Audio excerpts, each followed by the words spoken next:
ਜੈ ਮਸੀਹ ਦੀ ਪਿਆਰੇ ਦਰਸ਼ਕੋ। ਦੋਸਤੋ, ਅਸੀਂ ਆਪਣੇ ਪਿਛਲੇ ਪ੍ਰੋਗਰਾਮ ਦੇ ਵਿੱਚ ਪਰਿਵਾਰ ਦੇ ਬਾਰੇ ਸਿੱਖ ਰਹੇ ਸੀ। ਅਸੀਂ ਜਾਣਿਆ ਕਿ ਪਰਿਵਾਰ ਕੀ ਹੈ ਅਤੇ ਇਹ ਕਿਸ ਤਰ੍ਹਾਂ ਹੋਂਦ ਵਿੱਚ ਆਇਆ ਅਤੇ ਪਰਿਵਾਰ ਦੇ ਵਿਸ਼ੇ ਤੇ ਪਰਮੇਸ਼ਰ ਦਾ ਕੀ ਵਿਚਾਰ ਹੈ। ਅਸੀਂ ਆਪਣੇ ਪਿਛਲੇ ਪ੍ਰੋਗਰਾਮ ਦੇ ਵਿੱਚ ਪਰਿਵਾਰ ਦੇ ਨੀਂਹ ਪੱਥਰਾਂ ਦੇ ਬਾਰੇ ਗੌਰ ਕਰ ਰਹੇ ਸੀ, ਜਿਸ ਦੇ ਵਿੱਚ ਅਸੀਂ ਪਰਮੇਸ਼ਰ ਦੇ ਵਚਨ ਬਾਰੇ ਵਿਸਥਾਰ ਨਾਲ ਗੱਲਬਾਤ ਕੀਤੀ, ਜੋ ਕਿ ਪਰਿਵਾਰ ਦੇ ਲਈ ਇੱਕ ਮਹੱਤਵਪੂਰਨ ਨੀਂਹ ਪੱਥਰ ਹਨ। ਸਾਨੂੰ ਉਮੀਦ ਹੈ ਕਿ ਤੁਸੀਂ ਸਾਰਿਆਂ ਨੇ ਇਸ ਸਿੱਖਿਆ ਦਾ ਆਨੰਦ ਮਾਣਿਆ ਹੋਵੇਗਾ। ਅੱਜ ਵੀ ਅਸੀਂ ਇਸੇ ਸਿੱਖਿਆ ਦੇ ਉੱਤੇ ਗੌਰ ਕਰਦੇ ਹੋਏ ਆਪਣੇ ਅਧਿਐਨ ਪ੍ਰੋਗਰਾਮ ਨੂੰ ਅੱਗੇ ਜਾਰੀ ਰੱਖਾਂਗੇ।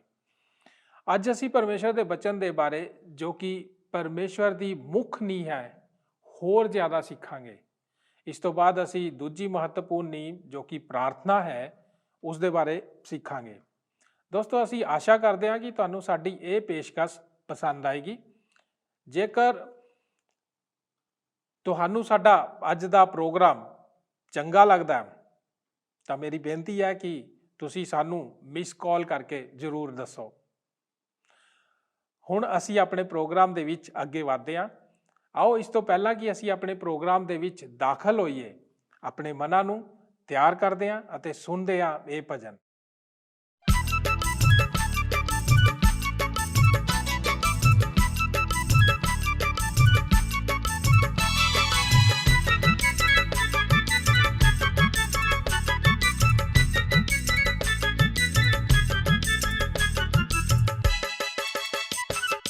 ਪਵਿੱਤਰਤਾ ਵਿੱਚ ਸਿੱਧ ਹੋ ਕੇ ਰਹੋ, ਪਿਆਰੇ ਯੀਸ਼ੂ ਦੀ ਆਣ ਵਿੱਚ ਦੇਰ ਨਹੀਂ। ਪਵਿੱਤਰਤਾ ਵਿੱਚ ਸਿੱਧ ਹੋ ਕੇ ਰਹੋ, ਪਿਆਰੇ ਯੀਸ਼ੂ ਦੇ ਆਣ ਵਿੱਚ ਦੇਰ ਨਹੀਂ। ਉਸ ਦੇ ਵਾਅਦੇ ਸਾਰੇ ਪੂਰੇ ਹੋ ਰਹੇ ਨੇ, ਤਿਆਰ ਹੋ ਜਾ।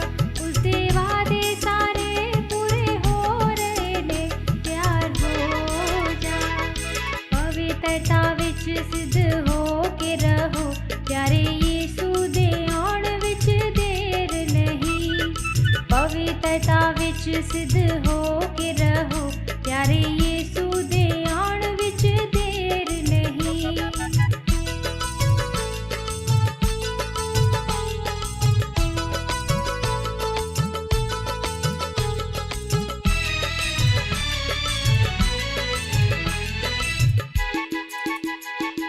ਲੜਾਈਆਂ ਅਕਾਲ ਤੇ ਭੂਚਾਲ ਨਾਲ ਕਈ ਬਿਮਾਰੀਆਂ ਨਾਲ ਨਾਸ਼ ਹੋ ਰਹੇ ਨੇ। ਲੜਾਈਆਂ ਅਕਾਲ ਤੇ ਭੂਚਾਲ ਨਾਲ ਕਈ ਬਿਮਾਰੀਆਂ ਨਾਲ ਨਾਸ਼ ਹੋ ਰਹੇ ਨੇ। ਰਾਜੇ ਰਾਜਿਆਂ ਦੇ ਵਿਰੁੱਧ ਖੜੇ ਹੋ ਰਹੇ ਨੇ, ਤਿਆਰ ਹੋ ਜਾ। ਰਾਜੇ ਰਾਜਿਆਂ ਦੇ ਵਿਰੁੱਧ ਖੜੇ ਹੋ ਰਹੇ ਨੇ, ਤਿਆਰ ਹੋ ਜਾ। ਪਵਿੱਤਰਤਾ ਵਿੱਚ ਸਿੱਧ ਹੋ ਕੇ ਰਹੋ, ਪਿਆਰੇ ਯੀਸ਼ੂ ਦੇ ਆਉਣ ਵਿੱਚ ਦੇਰ ਨਹੀਂ। ਪਵਿੱਤਰਤਾ ਵਿੱਚ ਸਿੱਧ ਹੋ ਕੇ ਰਹੋ, ਪਿਆਰੇ ਯੀਸ਼ੂ ਦੇ ਆਉਣ ਵਿੱਚ ਦੇਰ ਨਹੀਂ।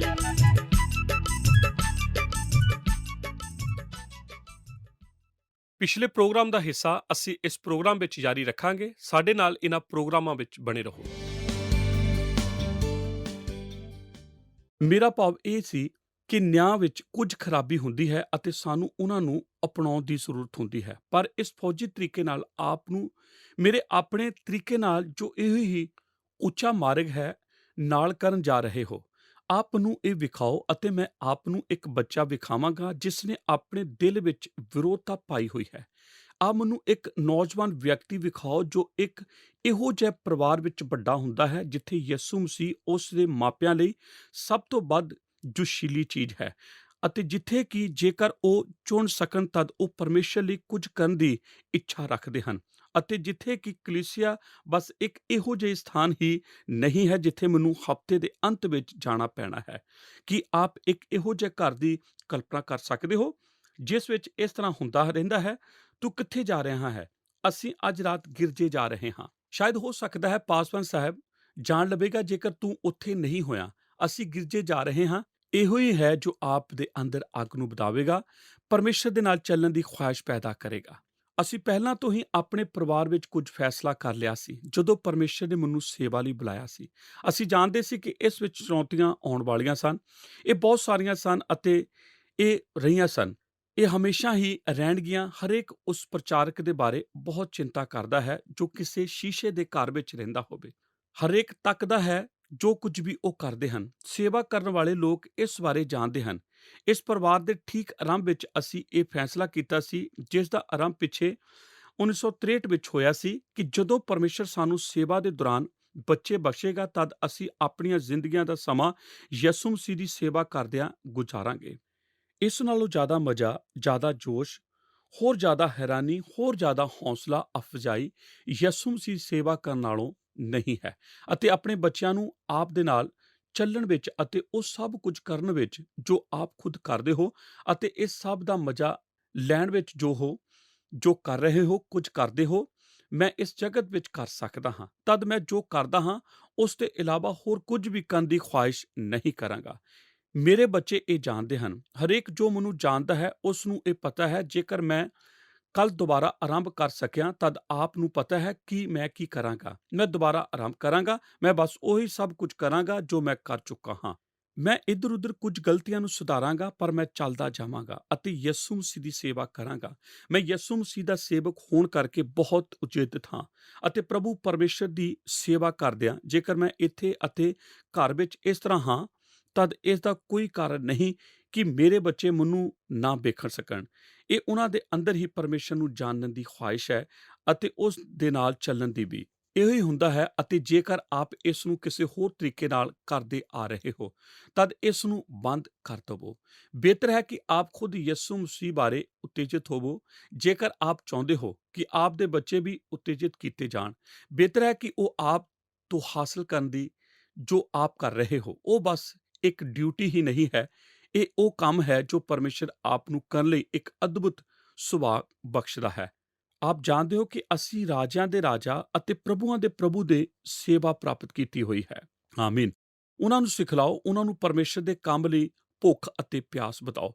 ਫਿਰ ਇੱਥੇ ਆਖਿਆ ਗਿਆ ਹੈ, ਉਹਨਾਂ ਨੂੰ ਉਹਨਾਂ ਦਾ ਠੀਕ ਰਾਹ ਸਿਖਲਾ। ਜੋ ਮਹੱਤਵਪੂਰਨ ਹੈ ਉਹ ਇਸ ਐਤ ਦਾ ਅਗਲਾ ਹਿੱਸਾ ਹੈ। ਆਪ ਵਿੱਚੋਂ ਕਿੰਨੇ ਕੁ ਇਹ ਜਾਣਦੇ ਹਨ ਕਿ ਹਰ ਬੱਚੇ ਕੋਲ ਜਾਣ ਲਈ ਉਸ ਦਾ ਆਪਣਾ ਹੀ ਮਾਰਗ ਹੈ। ਆਪ ਇਸ ਨੂੰ ਜਲਦੀ ਹੀ ਜਾਣ ਲੈਂਦੇ ਹੋ ਕਿ ਆਪ ਨਹੀਂ ਪਾਉਂਦੇ। ਸਾਡੇ 4 ਬੱਚੇ ਹਨ, ਉਹ ਸਾਰੇ ਭਿੰਨ ਹਨ ਅਤੇ ਲਗਾਤਾਰ ਅਸੀਂ ਵੇਖਦੇ ਆ ਰਹੇ ਹਾਂ। ਉਹਨਾਂ ਵਿੱਚੋਂ ਹਰੇਕ ਕੋਲ ਉਹਨਾਂ ਦਾ ਆਪਣਾ ਹੀ ਛੋਟਾ ਮਾਰਗ ਹੈ। ਜੇਕਰ ਆਪ ਉਹਨਾਂ ਸਾਰਿਆਂ ਨੂੰ ਇੱਕੋ ਹੀ ਟੋਲੀ ਵਿੱਚ ਜੋੜਨ ਦੀ ਕੋਸ਼ਿਸ਼ ਕਰਦੇ ਹੋ ਅਤੇ ਆਖਦੇ ਹੋ ਇਹ ਤਾਂ ਹੀ ਹੈ ਉਹ ਤੌਰ ਤਰੀਕਾ ਜੋ ਸਾਡੇ ਘਰ ਵਿੱਚ ਹੋਣ ਜਾ ਰਿਹਾ ਹੈ, ਹਰੇਕ ਨਾਲ ਇੱਕੋ ਤਰ੍ਹਾਂ ਦਾ ਵਰਤਾਓ ਕੀਤਾ ਜਾਂਦਾ ਹੈ, ਤਦ ਆਪ ਪਹਿਲੇ ਹੀ ਇੱਕ ਵੱਡੀ ਗਲਤੀ ਕਰ ਚੁੱਕੇ ਹੋ। ਆਪ ਉਹਨਾਂ ਸਭਨਾਂ ਨੂੰ ਨਾਲ ਇੱਕੋ ਤਰ੍ਹਾਂ ਦਾ ਵਰਤਾਓ ਨਹੀਂ ਕਰ ਸਕਦੇ, ਕਿਉਂਕਿ ਉਹ ਸਾਰੇ ਇੱਕੋ ਤਰ੍ਹਾਂ ਦੇ ਨਹੀਂ ਹਨ। ਜਦੋਂ ਸਾਰੇ ਬੱਚੇ ਸੱਚਮੁੱਚ ਛੋਟੇ ਸਨ, ਤਦ ਡੌਨਾ ਅਤੇ ਮੈਂ ਹੈਰਾਨ ਹੁੰਦੇ ਸੀ ਕਿ ਉਹ ਸਜ਼ਾ ਨੂੰ ਕਿਸ ਤਰ੍ਹਾਂ ਲੈਂਦੇ ਹੁੰਦੇ ਸੀ। ਸਾਨੂੰ ਉਹਨਾਂ ਨੂੰ ਜ਼ਿਆਦਾ ਕੁੱਟਣਾ ਨਹੀਂ ਸੀ ਪੈਂਦਾ, ਪਰ ਜਦੋਂ ਉਹਨਾਂ ਨੂੰ ਇਸ ਦੀ ਜ਼ਰੂਰਤ ਹੁੰਦੀ ਸੀ ਤਦ ਅਸੀਂ ਉਹਨਾਂ ਨੂੰ ਕੁੱਟਿਆ ਸੀ। ਅਸੀਂ ਗਿਆਨ ਦੀ ਕੁਰਸੀ ਉੱਤੇ ਸਿੱਖਿਆ ਦੇ ਬੋਰਡ ਨੂੰ ਲਾਗੂ ਕੀਤਾ ਸੀ ਕਿ ਆਪ ਜਾਣਦੇ ਹੋ ਕਿ ਮੇਰਾ ਕੀ ਭਾਵ ਹੈ। ਸਾਡੇ ਬੱਚਿਆਂ ਵਿੱਚੋਂ ਹਰੇਕ ਨੇ ਉਸ ਦੀ ਭਿੰਨ ਜਵਾਬਦੇਹੀ ਕੀਤੀ ਸੀ। ਮੈਂ ਆਪ ਨੂੰ ਨਹੀਂ ਦੱਸਣ ਜਾ ਰਿਹਾ ਕਿ ਇਹ ਕਿਹੜਾ ਸੀ, ਪਰ ਉਹਨਾਂ ਵਿੱਚੋਂ ਇੱਕ ਸੀ ਜੇਕਰ ਉਹ ਸੋਚਦੇ ਕਿ ਸਜ਼ਾ ਆ ਰਹੀ ਸੀ, ਤਦ ਉਹ ਆਪ ਜਵਾਬਦੇਹੀ ਕਰਦੇ ਸਨ ਕਿ ਹੰਝੂ ਰੋਣਾ ਅਤੇ ਕੁਰਲਾਉਣਾ ਅਤੇ ਇਸ ਤਰ੍ਹਾਂ ਦਾ ਸਭ ਕੁਝ ਹੁੰਦਾ ਸੀ। ਅਜੇ ਕੁਝ ਵੀ ਨਹੀਂ ਸੀ ਹੋਇਆ। ਅਸੀਂ ਹੋ ਸਕਦਾ ਹੈ ਅਜੇ ਫੈਸਲਾ ਵੀ ਨਹੀਂ ਸੀ ਕੀਤਾ। ਅਸੀਂ ਇਸ ਤਰ੍ਹਾਂ ਕਰਨ ਜਾ ਰਹੇ ਸੀ, ਪਰ ਉਹ ਪਹਿਲਾਂ ਹੀ ਸ਼ੁਰੂ ਕਰ ਦਿੰਦੇ ਸੀ। ਹਰੇਕ ਬੱਚਾ ਭਿੰਨ ਹੁੰਦਾ ਹੈ।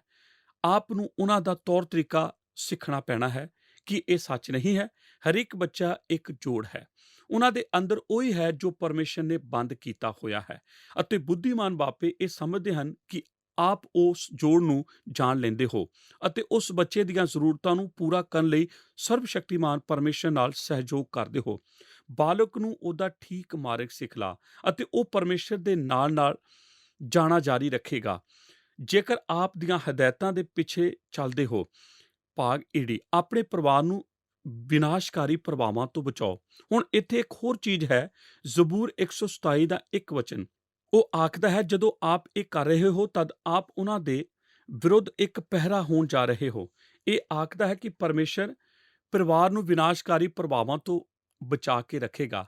ਪਹਿਰੇਦਾਰ ਜੋ ਚੌਕੀਦਾਰੀ ਕਰਦਾ ਹੈ, ਉਹ ਆਖਦਾ ਹੈ ਕਿ ਉਹਨਾਂ ਦੇ ਵਿਰੁੱਧ ਪਹਿਰਾ ਰੱਖਦਾ ਹੈ ਜੋ ਅੰਦਰ ਆਵੇਗਾ। ਜ਼ਬੂਰ 127 ਦਾ ਇੱਕ ਵਚਨ ਸਿਰਫ ਉਹੀ ਨਹੀਂ ਆਖਦਾ ਕਿ ਜੇਕਰ ਯਹੋਵਾ ਹੀ ਘਰ ਨੂੰ ਨਾ ਬਣਾਵੇ, ਇਹ ਆਖਦਾ ਹੈ ਕਿ ਯਹੋਵਾ ਸ਼ਹਿਰ ਦੀ ਰਾਖੀ ਕਰਦਾ ਹੈ। ਇੱਕ ਹੈ ਜੋ ਬਣਾਉਂਦਾ ਹੈ ਅਤੇ ਅਸੀਂ ਉਸ ਦੇ ਨਾਲ ਮਿਲ ਕੇ ਉਸਾਰਦੇ ਹਾਂ। ਇੱਕ ਹੈ ਜੋ ਰਾਖੀ ਕਰਦਾ ਹੈ, ਅਸੀਂ ਉਸ ਦੇ ਨਾਲ ਪਹਿਰਾ ਦਿੰਦੇ ਹਾਂ। ਅਸੀਂ ਪਰਮੇਸ਼ਰ ਦੇ ਨਾਲ ਆਪਣੇ ਘਰਾਂ ਨੂੰ ਬਣਾਉਂਦੇ ਹਾਂ ਅਤੇ ਆਪਣੇ ਘਰਾਂ ਦੀ ਰਾਖੀ ਕਰਨ ਵਿੱਚ ਸਾਂਝੀ ਹਾਂ। ਇਹੋ ਹੀ ਹੈ ਪਰਮੇਸ਼ਰ ਦੇ ਵਚਨ ਦੀ ਨੀਂਹ ਪੱਥਰ। ਇਹ ਤਾਂ ਸਿਰਫ ਇੱਕ ਮਿਸਾਲ ਉਹਨਾਂ ਸੈਂਕੜੇ ਨਿਯਮਾਂ ਵਿੱਚੋਂ ਹੈ ਜੋ ਉਹਨਾਂ ਮਾਪਿਆਂ ਲਈ ਇੱਥੇ ਮੌਜੂਦ ਹਨ, ਜੋ ਮਜ਼ਬੂਤ ਘਰਾਂ ਨੂੰ ਉਸਾਰਨ ਦੀ ਖੁਆਇਸ਼ ਰੱਖਦੇ ਹਨ। ਨੰਬਰ 2, ਪ੍ਰਾਰਥਨਾ, ਦੂਸਰਾ ਨੀਂਹ ਪੱਥਰ। ਕੁਝ ਪਲ ਜੋ ਸਾਡੇ ਕੋਲ ਹਨ, ਮੈਂ ਆਪ ਨੂੰ ਬਸ ਦੂਸਰਾ ਨੀਂਹ ਪੱਥਰ ਦੱਸ ਦੇਵਾਂ। ਦੂਸਰਾ ਹੈ ਪ੍ਰਾਰਥਨਾ। ਆਪਣੇ ਘਰਾਨਾ ਪਰਮੇਸ਼ਰ ਦੇ ਵਚਨ ਉੱਤੇ ਅਤੇ ਪ੍ਰਾਰਥਨਾ ਉੱਤੇ ਉਸਾਰੋ। ਇੱਕ ਅਦਭੁਤ ਮਸੀਹੀ ਪਰਿਵਾਰ ਕੋਲ ਇੱਕ ਤੋਤਾ ਸੀ ਜਿਸ ਨੂੰ ਇੱਕੋ ਹੀ ਗੱਲ ਆਖਣੀ ਆਉਂਦੀ ਸੀ, ਆਓ ਚੁੰਮਾ ਕਰੀਏ। ਇਹ ਉਹਨਾਂ ਲਈ ਬਹੁਤ ਹੀ ਨਿਰਾਸ਼ ਕਰਨ ਵਾਲੀ ਗੱਲ ਸੀ। ਜਦੋਂ ਵੀ ਗਿਰਜੇ ਤੋਂ ਲੋਕ ਉਹਨਾਂ ਦੇ ਘਰ ਆਉਂਦੇ ਤਦ ਉਹ ਬੜਬੋਲਾ ਤੋਤਾ ਇਹੋ ਹੀ ਕਰਦਾ ਰਹਿੰਦਾ ਸੀ ਅਤੇ ਲੋਕ ਹੁੰਦੇ ਸਨ ਕਿ ਉਸ ਘਰ ਵਿੱਚ ਕੀ ਵਾਪਰ ਰਿਹਾ ਹੈ। ਇੱਕ ਦਿਨ ਉਹ ਕੁਝ ਦੋਸਤਾਂ ਦੇ ਨਾਲ ਬਾਹਰ ਗਏ ਅਤੇ ਉਹਨਾਂ ਦੇ ਦੋਸਤਾਂ ਨੇ ਆਖਿਆ, ਸਾਡੇ ਕੋਲ ਇੱਕ ਤੋਤਾ ਹੈ, ਅਤੇ ਉਹਨਾਂ ਤੋਤੇ ਬਾਰੇ ਗੱਲਾਂ ਕਰਨੀਆਂ ਆਰੰਭ ਕੀਤੀਆਂ। ਉਹਨਾਂ ਦੇ ਦੋਸਤਾਂ ਨੇ ਆਖਿਆ, ਉਹਨਾਂ ਦੇ ਤੋਤੇ ਨੂੰ ਸਿਰਫ 2 ਸ਼ਬਦ ਹੀ ਕਹਿਣੇ ਆਉਂਦੇ ਹਨ ਅਤੇ ਉਹ ਸਨ, ਆਓ ਪ੍ਰਾਰਥਨਾ ਕਰੀਏ। ਉਹ ਸਭ ਇਸ ਉੱਤੇ ਹੱਸਦੇ ਸਨ। ਉਹਨਾਂ ਨੇ ਆਖਿਆ, ਤੁਹਾਨੂੰ ਪਤਾ ਹੈ ਸਾਨੂੰ ਕੀ ਕਰਨਾ ਚਾਹੀਦਾ ਹੈ? ਸਾਨੂੰ ਆਪਣਾ ਤੋਤਾ ਤੁਹਾਡੇ ਘਰ ਲਿਆ ਕੇ ਸਾਡੇ ਤੋਤੇ ਨੂੰ ਤੁਹਾਡੇ ਤੋਤੇ ਦੇ ਪਿੰਜਰੇ ਵਿੱਚ ਉਸ ਦੇ ਨਾਲ ਰੱਖਣਾ ਚਾਹੀਦਾ ਹੈ। ਹੋ ਸਕਦਾ ਹੈ ਆਓ ਚੁੰਮਾ ਕਰੀਏ ਕਹਿਣਾ ਭੁੱਲ ਜਾਵੇ ਅਤੇ ਹੋ ਸਕਦਾ ਹੈ ਇਸ ਪ੍ਰਾਣੀ ਨੂੰ ਅਸੀਂ ਕੁਝ ਚੰਗੀਆਂ ਆਦਤਾਂ ਸਿਖਾ ਸਕੀਏ। ਇਸ ਤਰ੍ਹਾਂ ਨਿਯੁਕਤ ਕੀਤਾ ਹੋਇਆ ਹੈ।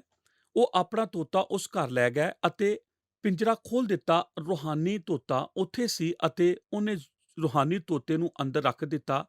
ਗੈਰ ਰੂਹਾਨੀ ਤੋਤਾ ਆਖਦਾ ਹੈ, ਆਓ ਚੁੰਮਾ ਕਰੀਏ, ਅਤੇ ਰੂਹਾਨੀ ਤੋਤਾ ਆਖਦਾ ਹੈ, ਵਡਿਆਈ ਹੋਵੇ, ਮੇਰੀਆਂ ਪ੍ਰਾਰਥਨਾਵਾਂ ਦਾ ਉੱਤਰ ਮਿਲ ਗਿਆ ਹੈ। ਇਹ ਇਸੇ ਤਰ੍ਹਾਂ ਹੀ ਹੁੰਦਾ ਹੈ। ਉਹ ਜੋ ਮੈਂ ਆਪ ਨੂੰ ਦੱਸਣਾ ਚਾਹੁੰਦਾ ਹਾਂ ਉਹ ਹੈ ਕਿ ਜਿੱਥੋਂ ਤੱਕ ਪਰਿਵਾਰ ਦਾ ਸਵਾਲ ਹੈ, ਤਦ ਉਹ ਸਰਬ ਉੱਤਮ ਕੰਮ ਜੋ ਆਪ ਨੇ ਪਰਮੇਸ਼ਰ ਦੀ ਬਾਣੀ ਤੋਂ ਬਾਹਰ ਜਾਰੀ ਰੱਖਣਾ ਹੈ, ਉਹ ਹੈ ਪ੍ਰਾਰਥਨਾਵਾਂ। ਅਸਲ ਵਿੱਚ ਇੱਕ ਸਮਾਂ ਸੀ ਜਦੋਂ ਸਾਡੇ ਬੱਚੇ ਵੱਡੇ ਹੋ ਰਹੇ ਸੀ, ਜਦੋਂ ਮੈਂ ਇਹ ਜਾਣਿਆ ਸੀ ਕਿ ਇਹੀ ਇੱਕ ਕੰਮ ਹੈ ਜੋ ਆਪ ਦਾ ਹੈ। ਜਿਉਂ-ਜਿਉਂ ਉਹ ਵੱਡੇ ਹੁੰਦੇ ਹਨ ਅਤੇ ਆਪਣੇ ਪਰ ਫੈਲਾਉਂਦੇ ਹਨ, ਤਦ ਉਹ ਸਾਰੇ ਦੇਸ਼ ਵਿੱਚ ਖੇਡਣਗੇ, ਤਦ ਆਪ ਜਿਸਮਾਨੀ ਤੌਰ ਤੇ ਉਹਨਾਂ ਨੂੰ ਛੂਹ ਨਹੀਂ ਸਕਦੇ। ਉਹ ਹੈ ਪਰਮੇਸ਼ਰ ਦੀ ਉਹ ਕਿਰਪਾ ਜਿਹੜੀ ਉਹਨਾਂ ਨੂੰ ਅੱਗੇ ਵਧਾਉਂਦੀ ਹੈ। ਆਪ ਬਿਓਲਾ ਯੂਨੀਵਰਸਿਟੀ ਲਈ ਪਰਮੇਸ਼ਰ ਦੀ ਕਿਰਪਾ ਦੇ ਸਿਆਸਨ ਕੋਲ ਪਹੁੰਚ ਬਣਾ ਸਕਦੇ ਹੋ। ਆਪ ਦੱਖਣੀ ਅਮਰੀਕਾ ਪਹੁੰਚ ਸਕਦੇ ਹੋ, ਕਿਸੇ ਵੀ ਥਾਂ, ਰਮੋਨੀਆ ਜਿੱਥੇ ਮੇਰਾ ਬੇਟਾ ਇੱਕ ਵਾਰ ਗਿਆ ਸੀ। ਕਿਰਪਾ ਦੇ ਸਿਆਸਨ ਦੇ ਕੋਲ ਹਰ ਚੀਜ਼ ਪਹੁੰਚਦੀ ਅਤੇ ਛੂੰਹਦੀ ਹੈ। ਮੈਂ ਆਪ ਨੂੰ ਇਹ ਬਾਈਬਲ ਦੇ ਵਚਨ ਮੇਰੇ ਨਾਲ ਪੜ੍ਹਨ ਲਈ ਆਖਦਾ ਹਾਂ, ਉਹ ਬਸ ਆਪ ਨੂੰ ਯਾਦ ਕਰਾਉਂਦਾ ਹੈ।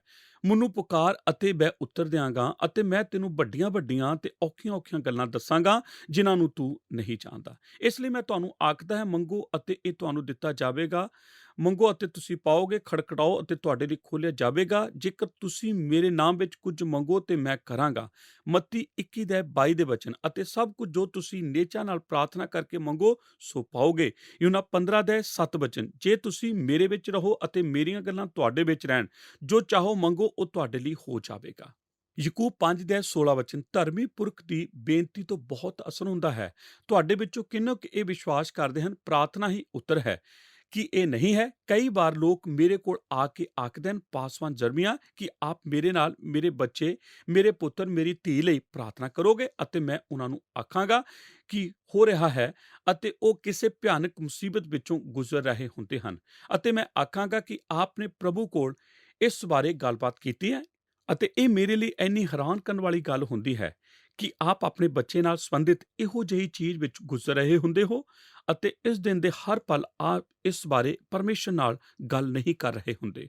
ਮੈਂ ਜਾਣਦਾ ਹਾਂ ਮੇਰੇ ਪਰਿਵਾਰ ਵਿੱਚ ਤਣਾਅ ਵਾਲਾ ਸਮਾਂ ਰਹੇ ਹਨ, ਜਿੱਥੇ ਕਿ ਮੇਰੇ ਸਵੇਰੇ ਜਾਗ ਜਾਂਦੇ ਅਤੇ ਮੈਂ ਪ੍ਰਾਰਥਨਾ ਕਰਨੀ ਆਰੰਭ ਕਰਦਾ। ਇਹ ਤਾਂ ਬਸ ਇਸ ਤਰ੍ਹਾਂ ਜਾਪਦਾ ਸੀ ਜਿਵੇਂ ਕਿ ਮੈਂ ਇਸ ਦੇ ਅੰਤ ਦੇ ਸਮੇਂ ਵਿੱਚ ਪਹੁੰਚਾ ਹਾਂ। ਪ੍ਰਾਰਥਨਾ ਕਰਨੋਂ ਨਹੀਂ ਸੀ ਰੁਕਿਆ, ਬਸ ਹਰ ਮਿੰਟ ਘੱਟੋ ਘੱਟ ਮੇਰੇ ਮਨ ਦੇ ਪਿੱਛੇ ਪ੍ਰਾਰਥਨਾ ਪਰਮੇਸ਼ਰ ਦੇ ਅੱਗੇ ਕਿਸੇ ਚੀਜ਼ ਦੇ ਲਈ ਦੁਹਾਈ ਦੇ ਰਹੀ ਸੀ ਜੋ ਕਿ ਮੇਰੇ ਬੱਚਿਆਂ ਵਿੱਚੋਂ ਇੱਕ ਦੇ ਜੀਵਨ ਵਿੱਚ ਜ਼ਰੂਰੀ ਸੀ। ਆਪ ਗੌਰ ਕਰੋ, ਆਪ ਬਾਈਬਲ ਕਾਲਜਾਂ ਨੂੰ ਭੱਜਦੇ ਹੋ ਅਤੇ ਉਹ ਭਲੇ ਅਤੇ ਸਹਾਇਕ ਹਨ।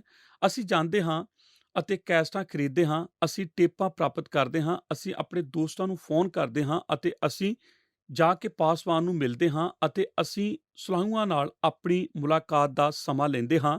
ਉਹ ਸਭ ਕੰਮ ਉਚਿਤ ਤੌਰ 'ਤੇ ਕਰਨਾ ਬਹਿਮੁੱਲਾ ਹੁੰਦਾ ਹੈ। ਪਰ ਮੇਰੇ ਦੋਸਤੋ, ਆਪ ਲਈ ਸਰਬਸ਼ਕਤੀਮਾਨ ਪਰਮੇਸ਼ਰ ਕੋਲ ਇੱਕ ਸੁਣਵਾਈ ਹੈ ਅਤੇ ਉਹ ਤੁਹਾਡੇ ਬੱਚੇ ਨੂੰ ਤੁਹਾਡੇ ਨਾਲੋਂ ਵੱਧ ਪਿਆਰ ਕਰਦਾ ਹੈ। ਆਪ ਨੂੰ ਉਸ ਦੇ ਕੋਲ ਜਾਣ ਦੀ ਜ਼ਰੂਰਤ ਹੈ ਅਤੇ ਇਸ ਨੂੰ ਪੂਰੀ ਤਰ੍ਹਾਂ ਉਸ ਦੇ ਸਾਹਮਣੇ ਰੱਖਣਾ ਪੈਣਾ ਹੈ ਅਤੇ ਇਹ ਆਖਣਾ ਹੈ, ਹੇ ਪ੍ਰਭੂ, ਮੈਂ ਨਹੀਂ ਜਾਣਦਾ ਮੈਂ ਕੀ ਕਰਾਂ, ਪਰ ਇਹ ਸਥਿਤੀ ਆਪ ਦੇ ਸਾਹਮਣੇ ਹੈ। ਮੈਂ ਇਹ ਤੇਰੇ ਸਨਮੁਖ ਲਿਆਉਣੀ ਚਾਹੁੰਦਾ ਹਾਂ। ਪਰਮੇਸ਼ਰ ਕੁਝ ਕਰਨ ਦੇ ਯੋਗ ਹੈ ਕਿ ਉਹ ਨਹੀਂ ਹੈ? ਮੈਂ ਅਕਸਰ ਇਸ ਅਸਲੀਅਤ ਬਾਰੇ ਸੋਚਦਾ ਹਾਂ ਕਿ ਪਰਮੇਸ਼ਰ ਸਿਰਫ ਪ੍ਰਾਰਥਨਾ ਸੁਣਨ ਦੇ ਯੋਗ ਹੀ ਨਹੀਂ ਹੈ, ਉਹ ਤਾਂ ਪ੍ਰਾਰਥਨਾ ਦਾ ਉੱਤਰ ਦੇਣ ਦੇ ਯੋਗ ਵੀ ਹੈ। ਇੱਕ ਵਾਰ ਮੈਂ ਬਾਈਬਲ ਵਿੱਚੋਂ ਲੱਭਿਆ ਅਤੇ ਉਹ ਸਾਰੇ ਥਾਂ ਨੋਟ ਕੀਤੇ ਜਿੱਥੇ ਇਹ ਕਿਹਾ ਗਿਆ ਹੈ ਕਿ ਪਰਮੇਸ਼ਰ ਇਸ ਦੇ ਯੋਗ ਹੈ। ਕੀ ਆਪ ਜਾਣਦੇ ਸੀ ਕਿ ਪਰਮੇਸ਼ਰ ਯੋਗ ਸੀ? ਪਰਮੇਸ਼ਰ ਦਾਨੀਏਲ ਨਬੀ ਦੀ ਪੁਸਤਕ 3:17 ਵਿੱਚ ਆਪਣੇ 3 ਚੇਲਿਆਂ ਨੂੰ ਅੱਗ ਦੀ ਬਲਦੀ ਭੱਠੀ ਵਿੱਚੋਂ ਬਚਾਉਣ ਦੇ ਯੋਗ ਸੀ।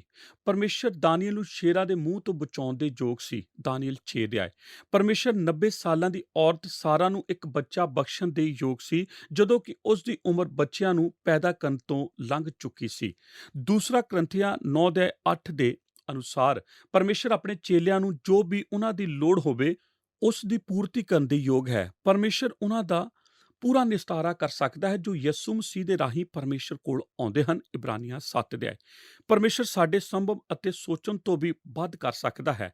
ਮੈਂ ਨਹੀਂ ਜਾਣਦਾ ਤੁਹਾਡੀ ਸਮੱਸਿਆ ਕੀ ਹੈ। ਮੈਂ ਨਹੀਂ ਜਾਣਦਾ ਕਿ ਆਪ ਆਪਣੇ ਪਰਿਵਾਰ ਨਾਲ ਕੀ ਕੁਝ ਵਿੱਚੋਂ ਗੁਜ਼ਰਦੇ ਜਾ ਰਹੇ ਹੋ। ਮੈਂ ਨਹੀਂ ਜਾਣਦਾ ਕਿ ਇਹ ਕਿੰਨਾ ਵਿਗੜਿਆ ਹੋਇਆ ਹੈ ਜਿਸ ਨੂੰ ਆਪ ਦਰੁਸਤ ਨਹੀਂ ਕਰਨ ਦੀ ਕੋਸ਼ਿਸ਼ ਕਰ ਰਹੇ ਹੋ। ਪਰ ਮੈਂ ਅੱਜ ਆਪ ਨੂੰ ਇੱਕ ਗੱਲ ਦੱਸਣੀ ਚਾਹੁੰਦਾ ਹਾਂ, ਪਰਮੇਸ਼ਰ ਯੋਗ ਹੈ। ਜਦੋਂ ਆਪ ਪ੍ਰਾਰਥਨਾ ਦੇ ਰਾਹੀਂ ਪਰਮੇਸ਼ਰ ਤੱਕ ਆਪਣੀ ਪਕੜ ਬਣਾ ਲੈਂਦੇ ਹੋ ਤਦ ਉਹ ਇਸ ਨੂੰ ਬਦਲ ਸਕਦਾ ਹੈ, ਉਹ ਇਸ ਬਾਰੇ ਕੁਝ ਕਰ ਸਕਦਾ ਹੈ। ਆਪ ਆਖਦੇ ਹੋ, ਪਾਸਵਾਨ ਜਰਮੀਆ ਜੀ, ਆਪਨੇ ਨਹੀਂ ਜਾਣਦੇ ਮੇਰੀ ਹਾਲਤ ਕਿੰਨੀ ਨਿਰਾਸ਼ਾਜਨਕ ਹੈ। ਮੈਂ ਤਾਂ ਬਸ ਜਾਣਦਾ ਹਾਂ ਕਿ ਪਰਮੇਸ਼ਰ ਯੋਗ ਹੈ। ਇੱਕ ਵਾਰ ਜਦੋਂ ਆਪ ਇਹ ਵਿਸ਼ਵਾਸ ਕਰਨਾ ਆਰੰਭ ਕਰ ਦੇਵੋ, ਪਰਮੇਸ਼ਰ ਤੁਹਾਡੀ ਸਾਰੀ ਸਮੱਸਿਆ ਨੂੰ ਦੂਰ ਕਰਨ ਦੇ ਲਈ ਵਿਸ਼ਵਾਸਯੋਗ ਹੈ।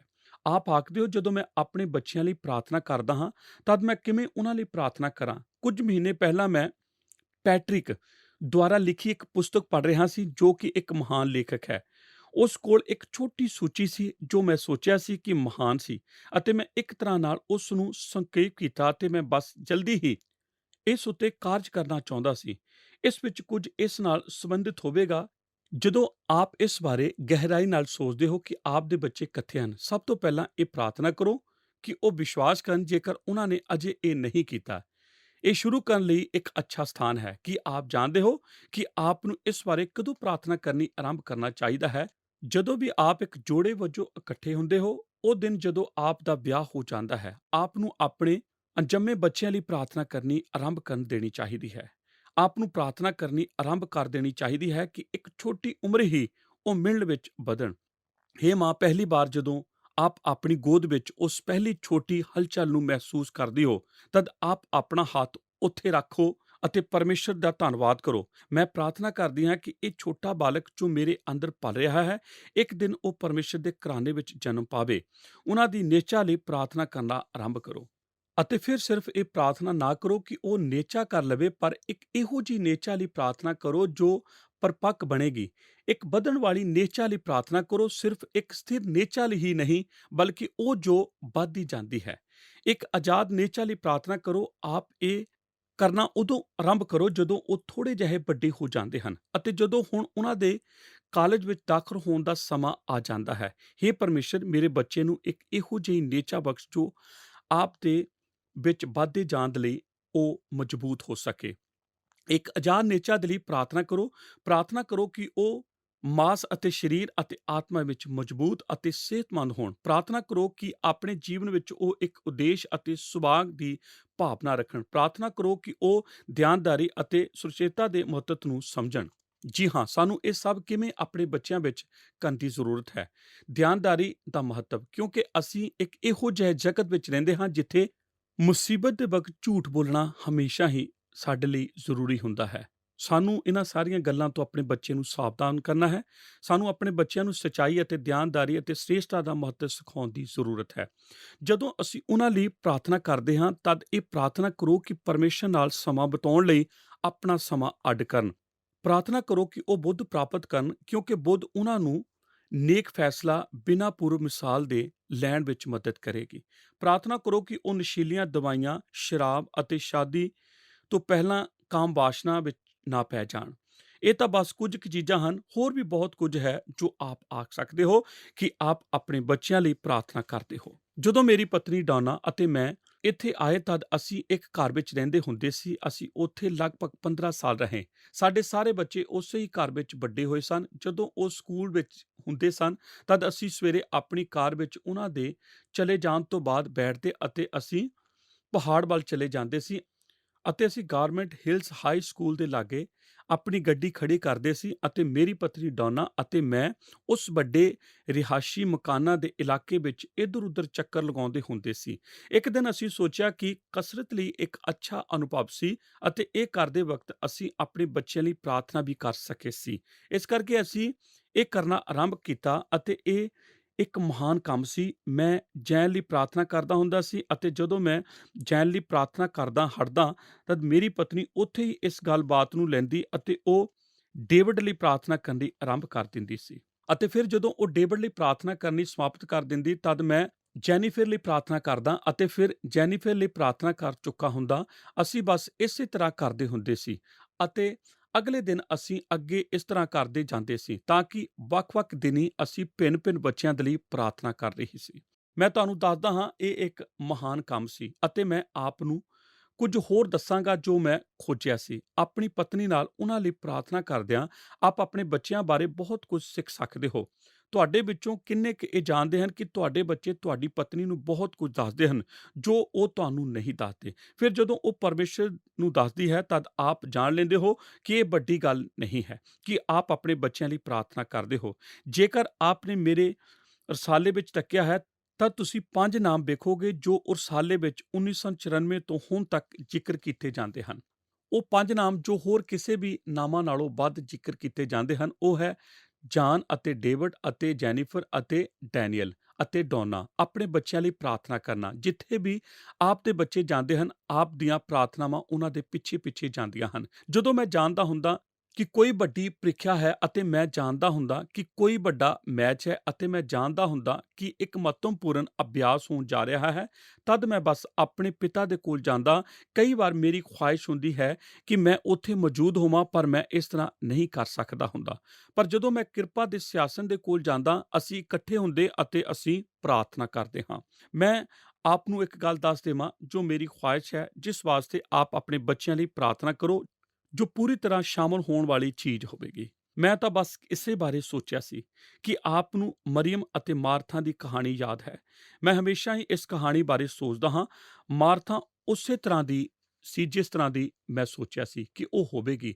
ਮੈਂ ਤਾਂ ਬਸ ਮਾਰਥਾ ਵਰਗਾ ਹੀ ਹੋਵਾਂਗਾ, ਹਮੇਸ਼ਾ ਕੰਮ ਕਰਨ ਵਿੱਚ ਮਹਾਨ। ਮੈਂ ਕੰਮ ਸਮਾਪਤ ਕਰਨਾ ਪਸੰਦ ਕਰਦਾ ਹਾਂ। ਲੂਕਾ ਦੀ ਅੰਜੀਲ ਵਿੱਚ ਬਚਨ ਆਖਦਾ ਹੈ, ਯਿਸੂ ਨੇ ਉੱਤਰ ਦਿੱਤਾ ਅਤੇ ਮਾਰਥਾ ਨੂੰ ਆਖਿਆ, ਮਾਰਥਾ ਮਾਰਥਾ, ਤੂੰ ਬਹੁਤੀਆਂ ਵਸਤੂਆਂ ਦੀ ਚਿੰਤਾ ਕਰਦੀ ਹੈ ਅਤੇ ਘਬਰਾਉਂਦੀ ਹੈ, ਪਰ ਇੱਕ ਗੱਲ ਦੀ ਲੋੜ ਹੈ। ਮਰੀਅਮ ਨੇ ਤਾਂ ਉਸ ਚੰਗੇ ਹਿੱਸੇ ਨੂੰ ਪਸੰਦ ਕੀਤਾ ਹੈ ਜੋ ਉਸ ਤੋਂ ਖੋਇਆ ਨਾ ਚਾਹੇਗਾ। ਕੀ ਆਪ ਨੂੰ ਇਹ ਕਹਾਣੀ ਯਾਦ ਹੈ? ਮਰੀਅਮ ਨੇ ਕੀ ਚੁਣਿਆ ਸੀ? ਮੇਰੀ ਸੁਣੋ, ਉਸ ਨੇ ਯਿਸੂ ਦੇ ਕਦਮਾਂ ਵਿੱਚ ਬੈਠਣਾ ਅਤੇ ਉਸ ਦੀ ਬੰਦਗੀ ਕਰਨਾ ਅਤੇ ਉਸ ਨੂੰ ਪਿਆਰ ਕਰਨਾ ਚੁਣਿਆ ਸੀ ਅਤੇ ਇਸ ਵਾਸਤੇ ਉਸ ਨੂੰ ਵਡਿਆਇਆ ਗਿਆ ਸੀ। ਜਦੋਂ ਹੋਰ ਬਹੁਤ ਸਾਰੇ ਕੰਮ ਸਨ ਜੋ ਕੀਤੇ ਜਾ ਰਹੇ ਅਤੇ ਜਿਨ੍ਹਾਂ ਵਿੱਚ ਮਾਰਥਾ ਸ਼ਾਮਲ ਸੀ।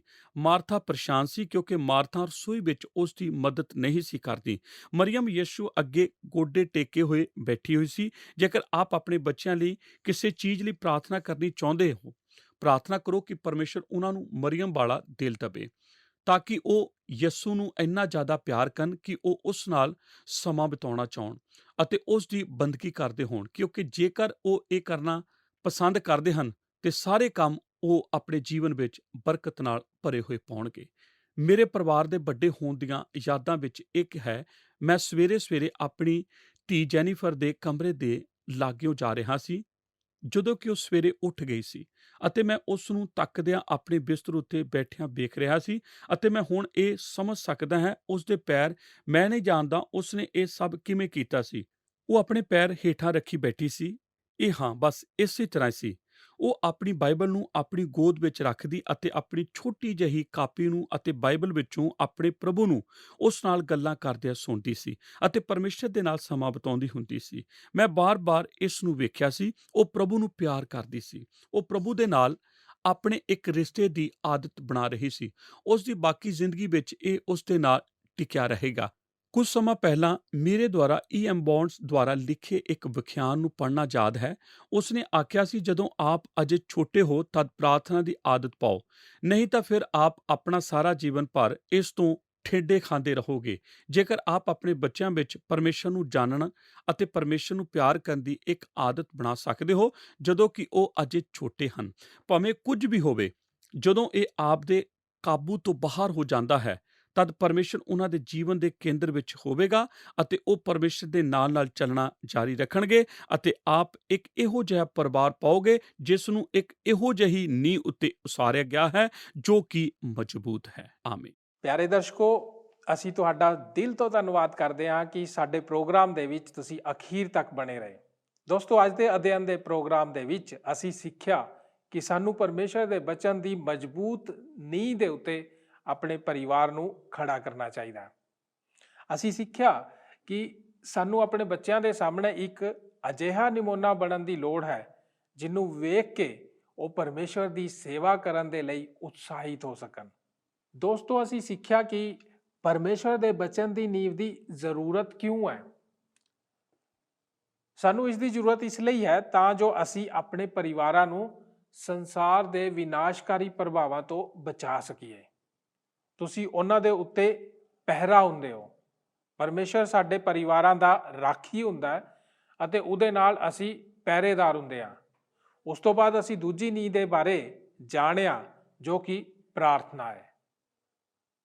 ਦੋਸਤੋ, ਹੁਣ ਅਸੀਂ ਆਪਣੇ ਪ੍ਰੋਗਰਾਮ ਨੂੰ ਇੱਥੇ ਹੀ ਸਮਾਪਤ ਕਰਦੇ ਹਾਂ। ਆਓ ਪ੍ਰਾਰਥਨਾ ਕਰੀਏ। ਸਾਡੇ ਅਨੁਗ੍ਰਹਕਾਰੀ ਦਿਆਲੂ ਪਰਮੇਸ਼ਰ ਪ੍ਰਭੂ ਯਿਸੂ ਮਸੀਹ ਜੀ ਦੇ ਨਾਂ 'ਚ ਤੁਹਾਡੇ ਚਰਨਾਂ 'ਚ ਆਉਂਦੇ ਪ੍ਰਭੂ, ਤੁਹਾਡਾ ਧੰਨਵਾਦ ਕਰਦੇ ਹਾਂ ਕਿ ਤੁਸੀਂ ਸਾਡੇ ਨਾਲ ਹੋ ਅਤੇ ਸਾਨੂੰ ਪਰਿਵਾਰ ਦੇ ਉੱਤੇ ਇੱਕ ਅਦਭੁਤ ਸਿੱਖਿਆ ਦੇ ਰਹੇ ਹੋ। ਪ੍ਰਭੂ ਜੀ, ਇਸ ਸਿੱਖਿਆ ਦੇ ਲਈ ਤੁਹਾਡਾ ਬਹੁਤ ਬਹੁਤ ਧੰਨਵਾਦ। ਸੱਚਮੁੱਚ ਪਿਤਾ ਪਰਮੇਸ਼ਵਰ, ਅਸੀਂ ਅੱਜ ਦੇ ਵਚਨ ਦੇ ਦੁਆਰਾ ਤੁਹਾਡੇ ਤੋਂ ਆਸ਼ੀਸ਼ ਪਾਈ ਹੈ ਔਰ ਇਸ ਵਚਨ ਦੇ ਦੁਆਰਾ ਅਸੀਂ ਸਿੱਖਿਆ ਕਿ ਸਾਡੇ ਪਰਿਵਾਰਾਂ ਦੀ ਨੀਂਹ, ਸਾਡੇ ਬੱਚਿਆਂ ਦੀ ਨੀਂਹ ਤੁਹਾਡੇ ਉੱਤੇ ਹੋਣੀ ਬਹੁਤ ਜ਼ਰੂਰੀ ਹੈ। ਤੁਹਾਡੇ ਵਚਨ ਦੇ ਉੱਤੇ, ਤੁਹਾਡੀ ਪ੍ਰਾਰਥਨਾ ਦੇ ਉੱਤੇ, ਇਸ ਨੀਂਹ 'ਤੇ ਜਿਹੜਾ ਵੀ ਘਰ ਬਣਾਇਆ ਜਾਂਦਾ ਪ੍ਰਭੂ, ਉਹ ਹਮੇਸ਼ਾ ਸਥਿਰ ਰਹਿੰਦਾ ਹੈ। ਪਿਤਾ ਪਰਮੇਸ਼ਰ, ਅੱਜ ਦੇ ਵਚਨ ਦੇ ਅਨੁਸਾਰ ਸਾਨੂੰ ਸਾਰਿਆਂ ਨੂੰ, ਸਾਡੇ ਇਸ ਪ੍ਰੋਗਰਾਮ ਨੂੰ ਦੇਖਣ ਵਾਲਿਆਂ ਨੂੰ ਬਹੁਤ ਵੱਡੀ ਆਸ਼ੀਸ਼ ਤੇ ਬਰਕਤ ਦੇਵੋ। ਸਾਡੇ ਪਰਿਵਾਰ ਤੁਹਾਡੇ ਵਿੱਚ ਮਜ਼ਬੂਤ ਹੋਣ, ਉਹਨਾਂ ਦੀ ਨੀਂਹ ਤੁਹਾਡੇ ਵਿੱਚ ਮਜ਼ਬੂਤ ਹੋਣ ਅਤੇ ਦਿਨ ਪ੍ਰਤੀ ਦਿਨ ਪ੍ਰਭੂ ਜੀ ਅਸੀਂ ਤੁਹਾਡੇ ਵਿੱਚ ਹੋਰ ਜ਼ਿਆਦਾ ਵਾਧੇ ਚਲਦੇ ਜਾਈਏ।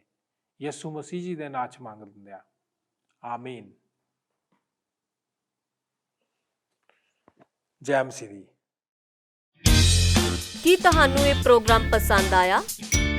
ਹੁਣੇ ਸਾਨੂੰ ਇੱਕ ਮਿਸ ਕਾਲ ਦਿਓ ਤੇ ਤੁਸੀਂ ਅਗਲੇ ਜੇਤੂ ਹੋ ਸਕਦੇ ਹੋ।